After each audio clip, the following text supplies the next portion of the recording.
Amém. A gente está começando mais uma unidade aqui do nosso Instituto Davídico de Excelência em Adoração. E a nossa proposta é revelar um novo nível de adoração, um nível mais excelente de adoração. A Bíblia fala de coisas mais excelentes e nós queremos atingir essas coisas mais excelentes. E nós estamos começando essa unidade e nós vamos começar uma trajetória de várias aulas onde nós vamos tratar sobre o fato de nós sermos filhos de Deus. Muitas pessoas conhecem as passagens que dizem que nós somos filhos de Deus, mas elas não conseguem experimentar. Elas já ouviram falar que elas são filhas de Deus, mas elas não conseguem experimentar a realidade da nossa filiação. E o que eu quero trazer para você nessa unidade é o contexto do que a palavra de Deus fala sobre a nossa filiação, sobre nós sermos filhos de Deus. No esboço da unidade, você que está aí com o seu livro, você sabe que do terceiro capítulo de Gênesis até o final do livro de Apocalipse, nós encontramos um Deus tentando estabelecer um relacionamento com o seu povo. Um relacionamento esse que ele chama o seu povo a participar de algo chamado família. Deus, ele procura uma família para si. Deus é um pai e ele se relaciona como um pai com filhos. Um pai, ele precisa de filho, senão ele é apenas um homem. Deus, ele quer um relacionamento com filhos, um relacionamento íntimo. E ele tenta restabelecer isso, a mesma coisa que ele tinha com Adão. Se você for ver no livro de Lucas, você vai ver que Adão era filho de Deus. Adão havia sido criado na imagem e semelhança de Deus. Então, começando aqui no nosso capítulo 1, o que nós queremos ao longo dessa jornada? Nós queremos ajudar você a entender o plano original de Deus para o homem. Qual foi o plano original? Quando Deus pensou no homem, qual foi o plano original? Nós já vimos em uma outra unidade, onde nós falamos sobre conhecer o Pai, conhecer a Deus, que o propósito foi um relacionamento. Tudo começou com um relacionamento que Deus queria ter com alguém que tivesse a mesma natureza, que tivesse a mesma semelhança, a mesma imagem que ele tinha. Mas eu quero levar isso para um outro lado também, para que nós possamos descobrir o real sentido da nossa criação e do nosso chamado. Para que nós possamos, então, através desse entendimento, adorar a Deus como filhos. Muitas pessoas adoram a Deus como escravos. Existe uma mentalidade errada na igreja, mentalidade de escravos. Nós não somos mais escravos, nós somos filhos. Então vamos começar no capítulo 1. E eu quero começar com duas citações, uma do Dr. Myles Munroe, que diz o seguinte: a vida sem a presença de Deus não foi o plano original feito para nós. Ele planejou para que nós o conhecêssemos, vivendo em comunhão íntima com Ele. Você simplesmente não pode funcionar de forma perfeita e efetiva fora do ambiente da presença de Deus. Fora do ambiente da presença de Deus, nós não conseguimos funcionar de forma perfeita. Nós vamos ver isso ao longo do nosso curso. E o Dr. Ron Kenoly, que você conhece como líder de louvor, como cantor, diz o seguinte: através do rei Davi, Deus nos mostrou que ele deseja mais do que sangue e sacrifício de animais selecionados. Ele deseja um coração puro e contrito. Então, abra lá comigo em Gênesis capítulo 1, nós temos que voltar ao início de todas as coisas, onde Deus planejou na sua mente criar uma criatura que fosse feita à imagem e semelhança dele. Gênesis capítulo 1, verso 26, a partir do verso 26 até o 28, vai dizer o seguinte: e disse Deus, façamos o homem à nossa imagem, conforme a nossa semelhança. Domine ele sobre os peixes do mar, sobre as aves dos céus, sobre os animais domésticos e sobre toda a terra, e sobre todo o réptil que se arrasta sobre a terra. Criou, pois, Deus o homem à sua imagem. A imagem de Deus o criou, homem e mulher os criou. Então Deus os abençoou e lhes disse: frutificai e multiplicai-vos, enchei a terra e sujeitai-a, dominai sobre os peixes do mar, sobre as aves do céu e sobre todos os animais que se arrastam sobre a terra. Então, o ato que coroou a criação foi a criação do homem. Durante 5 dias, Deus cria um ambiente que pudesse receber a coroa da criação, a menina dos olhos de Deus, ou seja, a humanidade. Ele queria alguém que pudesse ser seu amigo, mas que vivesse como seu filho. Olha só que relacionamento Deus quer ter conosco. Isso é básico para a nossa adoração, gente. A nossa adoração vai além daquilo que nós cantamos no domingo de manhã ou num outro culto que você vá. É expressão, aquilo que você canta tem que ser a expressão daquilo que você é. E você não pode se expressar de forma correta se você não tiver um entendimento daquilo para o qual você foi criado para ser. Você foi criado para ser filho. Você foi criado para ter um relacionamento com Deus. Que tipo de relacionamento você tem tido com Deus? Você tem que entender que você é a coroa da criação de Deus. E o plano original foi para que o homem compartilhasse da sua autoridade e do seu reino, do reino de Deus e da autoridade do reino de Deus. E não que servisse como um mero escravo. Jesus é o Rei dos reis e Senhor dos senhores. Você é um rei, você é um senhor. Nós vamos ver isso em outra unidade. Você está vendo como é que as coisas de Deus, elas são simples, mas elas são profundas. Tem muita coisa para a gente ver. Isso aqui é apenas o início de uma jornada longa que nós vamos ter, que você esteja participando aí com a gente, esteja talvez assistindo pela internet. É uma jornada que Deus quer que você tome, é uma jornada de vida. São princípios que você vai aplicar, vai ouvir hoje e vai poder aplicar hoje. Para que amanhã algo aconteça na sua vida. Nós temos que nos preparar. Então a primeira coisa que Deus dá para o homem é a sua imagem e a sua semelhança. Deus dá para o homem a sua imagem e a sua semelhança. Por quê? Porque essa é a primeira coisa que ele queria que eles entendessem. Ele chega para ele mesmo e fala: olha, o que eu quero? Eu quero uma criatura que vai se relacionar comigo. Mas como é que ele vai se relacionar comigo? Ele vai ter a minha imagem e a minha semelhança. E a palavra que Deus usa aqui para a imagem, a primeira coisa que eu quero ver com você, é a palavra tselem no hebraico, que significa uma imagem, uma sombra, um fantasma, algo que lembra alguma coisa. Toda vez que Deus olhava para Adão, ele se lembrava de si mesmo. E nós, como criaturas recriadas, toda vez que Deus olha para você, ele vê a imagem do seu filho, que é a perfeita expressão daquilo que ele é. Então ele olha para você e ele vê a própria imagem dele em você. Tselem, uma imagem, algo que lembra alguma coisa, uma representação. E essa tradução, se a gente for analisar a tradução dessa palavra, imagem, ela está conectada com a função daquele que carrega a imagem. Ou seja, quando a gente fala, quando Deus olha para você fazendo alguma coisa, é mais o fazer. Então Deus, quando ele olha para você obedecendo, ele vê em você o caráter dele. Ele vê em você, puxa, ele é meu filho. Por quê? Porque ele está agindo como se eu fosse agir.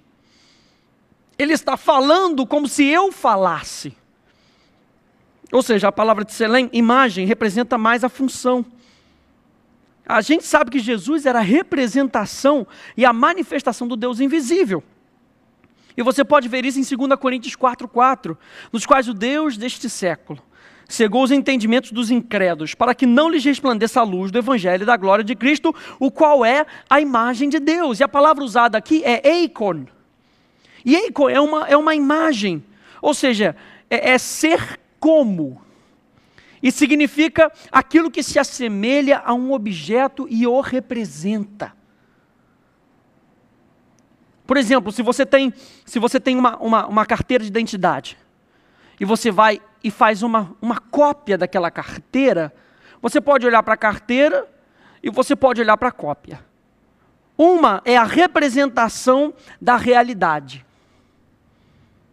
Quando nós falamos que nós somos a imagem de Deus, você não é Deus. Você não é o Deus, você tem a natureza de Deus.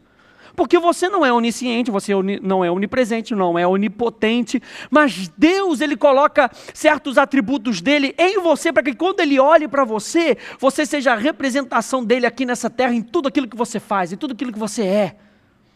Você é a cópia exata. Se você for no cartório do céu, você vai ter lá o selo de autenticação. É igual. É igual. É da mesma natureza. Porque Deus, Ele quer se relacionar com seres da mesma natureza.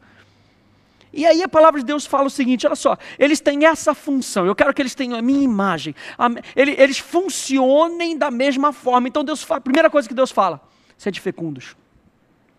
E Deus coloca a capacidade dentro de você de engravidar, de conceber, de fertilizar.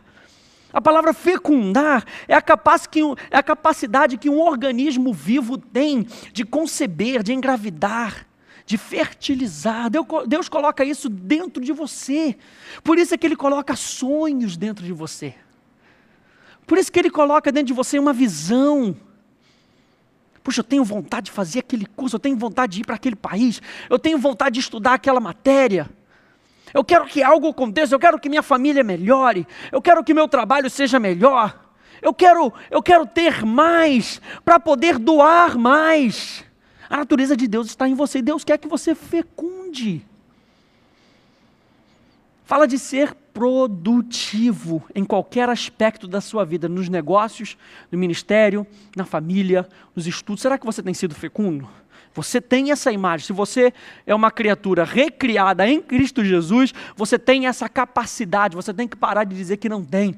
A sua adoração tem que ser uma adoração onde você entrega algo produtivo para Deus. O que você tem produzido, você tem entregado para Deus?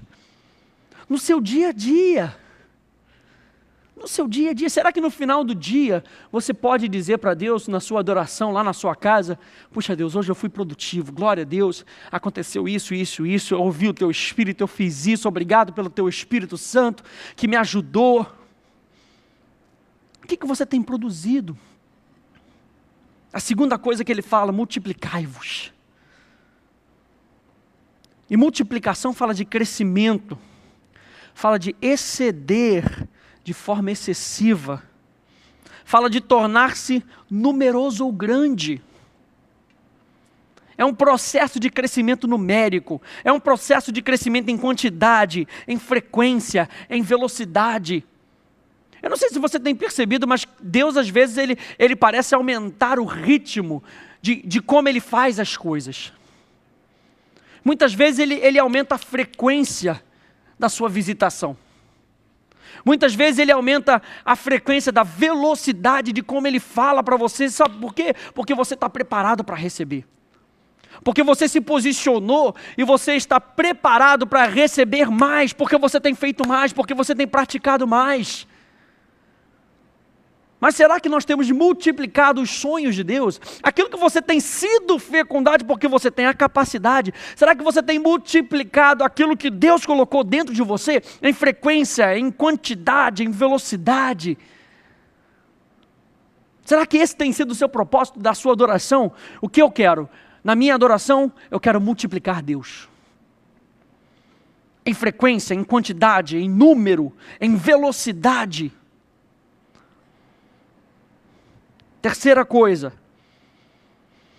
Ele diz encher a terra, completar, encher até não caber mais, encher exaustivamente. Se nós fecundamos e nós multiplicamos, agora Ele diz, gente, vocês que estão sendo multiplicados, Deus coloca em você, veja bem, olha só a progressão. Deus coloca em você a capacidade de fecundar. O que você tem fecundado? Primeira pergunta, o que você tem fecundado? Porque quando você gera alguma coisa, aquela coisa, ela tem que ser glória. A Bíblia fala que os filhos são a coroa dos seus pais. Você sendo filho de Deus, você é coroa dele. Então, quando você gera alguma coisa, quando Deus coloca algo dentro de você, é para você fecundar. Fecundou é para você conceber aqueles planos. Deus quer que você tenha aquilo que Ele disse que você vai ter.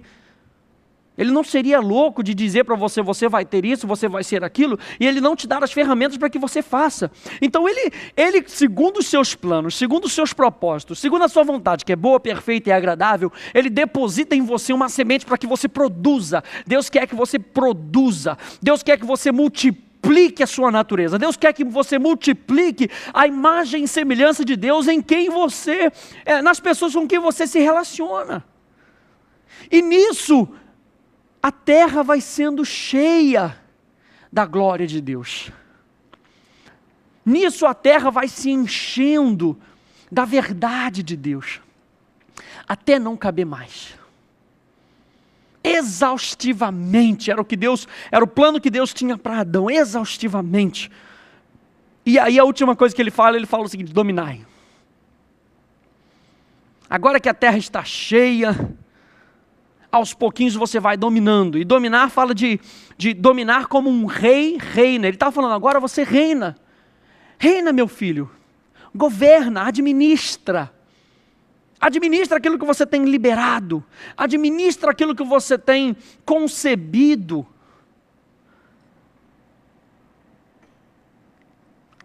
A Bíblia fala dele dominar em 3 dimensões: mar, terra e ar. No Novo Testamento nós vemos essas novas 3 dimensões: espírito, alma e corpo. É nossa responsabilidade, sabemos que nós temos que governar. Nós somos administradores do reino de Deus aonde nós estamos. Na sua família, no seu negócio, no seu trabalho, no seu emprego, na sua faculdade, no seu colégio. Por isso que a adoração, ela vai muito além das fronteiras, das 4 paredes de um lugar chamado igreja. Deus, ele chega ao ponto de dizer, olha só, não vai ser mais em Jerusalém, não vai ser mais em Samaria, mas eu vou criar um povo, um templo móvel que vai carregar a minha presença e que vai voltar para a originalidade do meu plano, onde eu os possa fecundar para que eles multipliquem e encham a terra. E enchendo a terra, eu possa dominar através deles. O Senhor domina sobre os povos entre as nações. Como? Através dos seus filhos. Através de uma raça escolhida para ser a imagem de Deus. Tselem, para ser a imagem. Primeira palavra que ele usa: façamos o homem a nossa imagem. Segunda palavra que ele usa: façamos o homem a nossa semelhança. Demuth. E Demuth fala de semelhança no tocante à natureza do homem. Olha só, Deus não te daria uma função sem te dar a natureza para você carregar aquela função. Deus faz tudo de forma completa. Na nossa adoração nós entregamos algo completo para Ele: espírito, alma e corpo. Hebreus capítulo 1, verso 3, diz o seguinte: sendo Ele o resplendor da sua glória e a expressa imagem do seu ser, e sustentando todas as coisas pela palavra do seu poder, havendo Ele mesmo feito a purificação dos pecados, assentou-se à direita da majestade nas alturas. A palavra aqui, traduzida como imagem, seria melhor traduzida como semelhança. Porque pelo hebraico a gente vê que a palavra semelhança, demuth, significa a natureza, o caráter. E é justamente a palavra que o grego usa aqui, character. É onde nós tiramos a palavra caráter, ou característica. A palavra character vem de harasso, que significa uma gravação. Ou seja, se você tem uma escultura, você bota ali o seu nome, você grava o seu nome. É uma gravação, é um harasso. De onde nós tiramos as palavras caráter e característico. É um instrumento com uma marca gravada. Ou também um instrumento que grava, o que faz a marca. A marca de uma pessoa que a distingue de outras. É o caráter daquela pessoa. Então, de várias vezes, a Bíblia fala do nosso relacionamento com Deus. Olha só como é que Deus faz tudo completo. Ele não quer que você tenha somente a função. Você tem que ter o caráter que vai suportar essa tua função. Desde o início, Deus já estava falando sobre caráter. Desde o início, Deus já estava falando sobre natureza. Desde o início, Deus já estava falando de algo completo. Na nossa adoração, nós temos que ser algo completo. Sotso. Quando a Bíblia fala sobre salvação, ela está falando sobre trazer algo que estava quebrado a ser novamente completo, íntegro, a função e o caráter, os dons do Espírito com o fruto do Espírito, Não dá para separar, não dá para ter o dom do Espírito sem ter o fruto do Espírito, porque você vai ser uma besta desembestada, um cavalo desembestado. Não dá para ter o fruto sem ter também a manifestação dos dons. Porque nós precisamos mostrar para esse mundo o Deus, a grandiosidade do nosso Deus. E a Bíblia diz que os sinais seguirão aqueles que creem. Função e caráter. Na nossa adoração nós temos que juntar a nossa função, aquilo que nós fomos chamados para ser e fazer, melhor, para fazer com aquilo que nós fomos chamados para ser. Imagem e semelhança de Deus. Então, a Bíblia fala que Deus é o nosso Pai. A Bíblia fala que Jesus é o nosso irmão. Você tem todas essas passagens no seu livro. Deus é o nosso Pai, Jesus é o nosso irmão. Nós somos filhos de Deus. E nós somos irmãos e irmãs. A Bíblia fala claramente sobre isso. Nós somos uma família. Nós somos uma família. Na nossa adoração, o contexto da nossa adoração está entre a nossa família. Isso é muito importante. Por isso que Paulo diz, olha só, não fica nessa de vocês estarem aí sozinhos. Deus chama os seus filhos para viverem em família. Deus não quer cowboys solitários. Deus quer uma família para si. Deus quer uma família para si. Marcos 14:36 vai dizer o seguinte: e dizia, Abba, Pai, tudo te é possível. Afasta de mim esse cálice, todavia não seja o que eu quero, mas o que tu queres. Gálatas 4:6. E porque sois filhos, Deus enviou aos nossos corações o Espírito do seu Filho que clama, Abba, Pai. Romanos 8:15. Diz, porque não recebestes o espírito de escravidão, para outra vez estardes com temor, mas recebestes o espírito da adoção, pelo qual nós clamamos, Abba, Pai. Jesus sabia que ele era filho, e que acima dele havia uma pessoa que se caracterizava como pai. E eu quero ver com você essa realidade, porque Abba, Pai fala muito mais do que uma frase onde nós temos somente intimidade com Deus. Porque muitas vezes aquilo que nós conseguimos identificar, bom, nós sabemos que pelo hebraico Abba é papai, então isso caracteriza intimidade. Mas eu quero ver com você o contexto disso. Porque Abba, Pai, fala de mudança de status. A primeira coisa que você tem que entender é que a frase Abba, Pai nos mostra uma mudança de status. Por quê?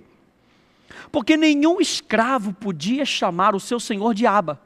Nenhuma escrava podia chamar a sua senhora de Ima, de mãe. Então isso já nos diz que nós podemos nos relacionar com Deus como pai. Eu não sei como é que foi o seu pai, se ele foi alguém ditador, se ele foi alguém que te machucou. Eu sei que você pode se relacionar com Deus como pai, porque Jesus nos diz isso, e Jesus nos dá esse direito de nós chamarmos Deus de pai. Fala de mudança de status, você não é mais escravo. Você pode chamar o seu Senhor de Pai. Apenas filhos podem fazer isso, gente. Nós somos agora filhos de Deus. Nós somos povo de Deus. Nós somos amigos de Deus. Você pode se relacionar com Deus como Pai. Número 2, fala de níveis de maturidade. Abba, Pai. Abba expressa o desejo como de uma criança pequena, tentando chamar a atenção do seu pai. É o choro por afeição e amor com a mais pura sinceridade, expressando sua posição e posse. A criança que chama o seu pai de pai, ela sabe que ela tem um relacionamento com aquela pessoa. E que aquela pessoa a protege, porque a função paternal não é só de colocar no mundo, é de gerar filhos e filhas. Lembra? Nós falamos sobre fecundar, mas nós também falamos sobre multiplicar. O que nós temos multiplicado nos nossos filhos? Será que nós temos ensinado aos nossos filhos sobre salvação? Será que nós temos ensinado aos nossos filhos sobre doação? Qual o tipo de multiplicação que nós temos feito? Então, Abba fala de níveis de maturidade. Ele primeiro apresenta Jesus, primeiro apresenta a primeira coisa que você tem que saber. Nós falamos sobre imagem e semelhança, sobre função e sobre caráter. Jesus, ele vem e ele fala, no Novo Testamento isso se inverte. A primeira coisa que Deus quer é que você seja, antes que você faça. Então, Abba expressa esse relacionamento que você tem com Deus. Você sabe que você é filho de Deus. E que você pode se achegar à presença de Deus com ousadia. É a palavra usada pelos lábios de crianças e denota confiança sem reservas. Muita gente conhece Deus Pai. Mas será que tem gente que consegue se relacionar com Deus como Pai? Uma boa pergunta. Porque Deus, ele só gera filhos com a mesma natureza. Dessa forma, as qualidades de Deus estarão imersas na natureza dos seus filhos, o que trará glória apenas por serem filhos. Você pode não ser a pessoa mais esperta do mundo, mas se você é um bom filho, você respeita o seu pai, as pessoas olham para você e dizem, ele foi criado de forma muito boa, ele é um rapaz bem educado. E nós vemos isso. Mas a Bíblia também fala de uma outra palavra. Nós estamos vendo Abba, mas a Bíblia fala da palavra pai, que é a palavra em grego pater. E pater é alguém que gera alguma coisa. Essa palavra revela não apenas o conhecimento da ligação entre pai e filho, mas também revela um entendimento maior da responsabilidade de alguém como filho. Dá a entender que fala de uma posição de maturidade e traz uma mensagem de herança, porque o filho está preparado para trabalhar com o pai, lado a lado. Essa palavra fala de uma apresentação, ou melhor, de uma apreensão inteligente do seu relacionamento. Ou seja, eu não sou somente uma criança, onde eu fico sentado e eu fico esperando que o meu pai me alimente. Eu agora entendo que eu posso me relacionar com ele como pater, porque eu atingi um nível de maturidade, onde eu agora me posiciono do lado dele para trabalhar com ele. O meu pai me convida para que eu trabalhe com ele, mas ele só vai me convidar para eu trabalhar com ele se eu estiver preparado. E Deus, ao longo da nossa jornada, Ele vai nos preparando. Tudo começa quando você aceita Jesus e você começa a se relacionar com Jesus como seu irmão mais velho. Ele cuida de você, Ele é o seu Senhor, e Ele começa a te mostrar que existe alguém mais chamado Pai. E você se relaciona a Deus como Pai, e Deus começa a cuidar de você, e Ele cuida de você. Mas existe uma hora onde você atinge um nível de relacionamento onde Deus fala, meu filho, agora você já está crescendo, eu vou te dar uma responsabilidade. E isso nos puxa para o próximo nível, até o momento onde você vai se relacionar com Ele como Abba, mas você também vai se relacionar com Ele como pater. Deus, o seu Pai, uma apreensão inteligente do meu relacionamento. E nós precisamos fazer essa transição de Abba para pater. Claro, você nunca vai deixar de se relacionar com Deus como seu Abba, como seu paizinho querido. Mas nós precisamos fazer uma transição de Abba para pater. É um relacionamento progressivo baseado em temor e honra.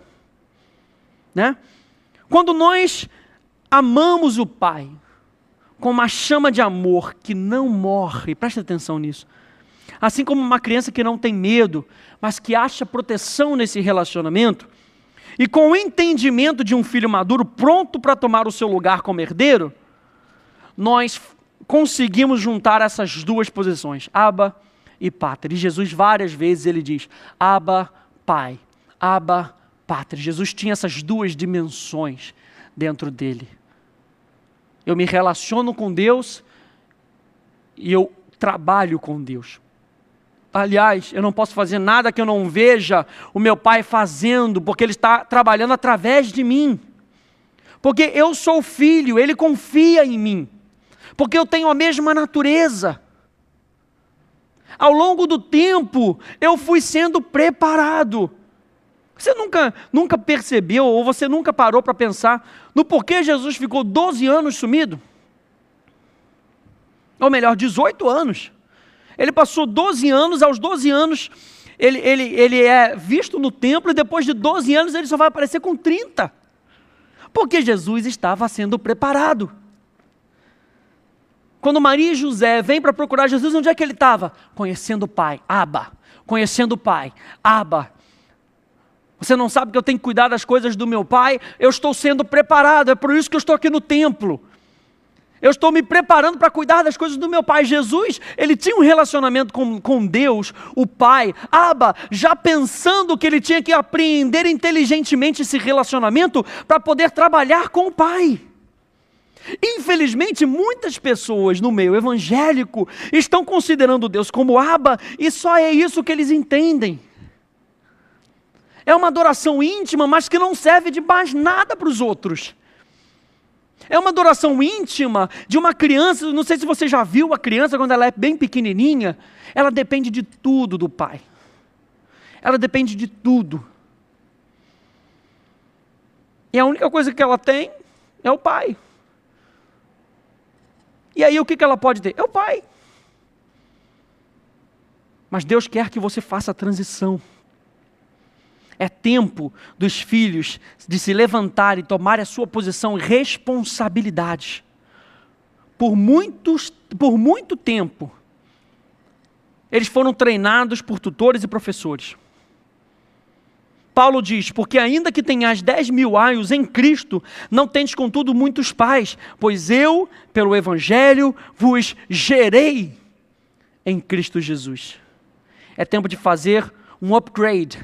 É tempo de crescer, amados. É tempo de se levantar, é tempo de elevar os padrões. É tempo de tomarmos a nossa posição como filhos e herdeiros, como co-herdeiros em Cristo Jesus.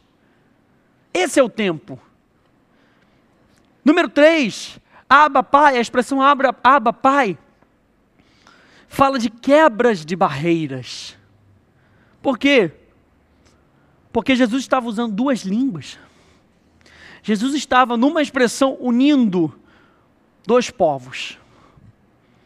O povo escolhido e o povo que daria continuidade, os gentios, os gregos, a língua grega, que era a língua tradicional como se fosse o nosso inglês hoje.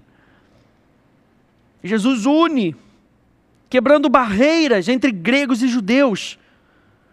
Para o Pai, não existe diferença entre os filhos naturais ou o povo primeiramente escolhido e os filhos adotados. Efésios 2,18 na NVI diz assim, pois por meio dele, tanto nós como vocês, temos acesso ao Pai por um só Espírito. Abba Pai. Deus está esperando pela manifestação dos seus filhos aqui na terra. E Ele está procurando por aqueles que são como Ele, a quem Ele pode chamar de filhos. Existem os filhos por adoção, a Bíblia fala isso. Efraim e Manassés eram filhos por adoção de Jacó. Jacó adotou Efraim e Manassés. Existem os filhos por educação, ou seja, um discípulo. Eli chama Samuel de seu filho.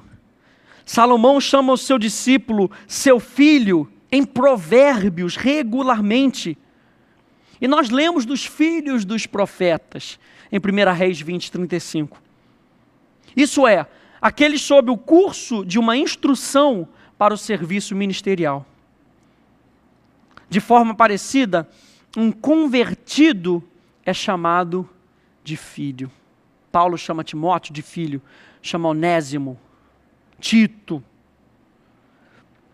Existem os filhos por disposição e conduta. E a Bíblia fala dos filhos de Belial. E Belial, gente, lembra que nós estamos falando sobre a origem. Nós estamos falando sobre sermos fecundos, sobre multiplicarmos, sobre enchermos a terra e sobre dominarmos. Olha a sequência. Vem Jesus e apresenta Abba Pater.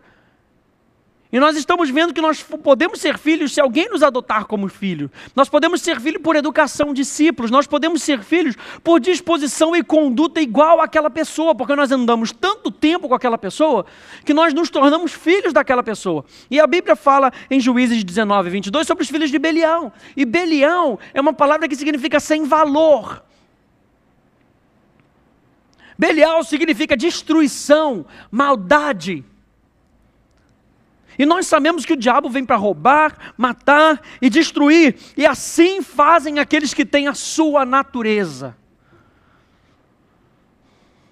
Quando você não adiciona valor às coisas de Deus, você está se parecendo mais com Belial do que com Deus. Os filhos de Belial são aqueles que não colocam valor àquilo que fazem, que destroem, que andam na maldade, pessoas que não se contêm, ou seja, o fruto do Espírito não trabalha através dela. A Bíblia fala dos filhos dos poderosos, que são os heróis. A Bíblia fala dos filhos das tropas, que são os soldados. A Bíblia fala dos filhos da agoureira, ou seja, são aqueles que estudam ou praticam feitiçaria. A Bíblia fala de vários tipos de filhos. Que tipo de filho é você? Será que você tem sido fecundado por algo que vai produzir para Deus? Ou será que você tem sido fecundado por algo sem valor? A raça humana foi feita para fecundar. Ou você vai fecundar algo de Deus, ou você vai fecundar algo do diabo. Você foi feito para ser um espelho de alguma coisa. Um que se assemelha ao que vê. Antropos. Qual tem sido o seu padrão? Será que você tem se visto como escravo? Ou será que você já conseguiu mudar a sua consciência para você saber que você tem um pai, que você age como um filho, você fecunda, você multiplica, você enche a terra e você domina para o reino de Deus? Nós estamos falando ainda do primeiro propósito pelo qual Deus nos criou, para sermos família. E nessa posição, Ele nos deu uma função e a sua natureza. A palavra família em hebraico, mishpacha, significa uma família. Isso é um círculo de parentes. Figuradamente, uma classe de pessoas. Ou seja, uma espécie de animais e um grupo de coisas. Por extensão, uma tribo ou um povo. Essa palavra ocorre mais de 300 vezes no Velho Testamento. E é primeiramente usada em Gênesis 8, 19, que diz assim: todo animal, todo réptil e toda ave, tudo que se move sobre a terra segundo as suas famílias, saiu da arca. Deus trabalha com o conceito de família. Deus quer uma família para si. O primeiro nível de adoração que você pode dar é como você se relaciona com Deus, como filhos. Deus então criou a humanidade para ser da mesma classe, do mesmo tipo, assim como Ele é. Se dissermos então que nós somos da família de Deus, nós estamos dizendo também que nós somos do mesmo tipo de Deus. E eu termino essa aula dizendo isso para você. Deus quer uma família para si. Deus quer uma família para si. Aqueles que adoram a Deus e o fazem por causa do entendimento da sua posição e da sua função. Dessa forma nós honramos a Deus. E Deus é aquele que recebe a adoração. Nós somos aqueles que damos a adoração. Mas Deus está muito mais interessado no adorador, naquilo que você é, do que naquilo que você faz somente por fazer. Aquilo que você faz tem que estar atrelado com aquilo que você é. Deus está mais interessado em como você dá um presente do que no presente em si. Deus está interessado no que você se tornou e no que você se tornará. Então a primeira coisa que Deus faz é criar um grupo de pessoas que o adorarão de acordo com o seu tipo e caráter. Então adoradores são os que se assemelham a Ele, são aqueles da mesma família que respondem com a natureza e o caráter que Deus colocou em nós. Somos filhos adoradores, aqueles com a mesma natureza de Deus. Deus te abençoe no nome de Jesus.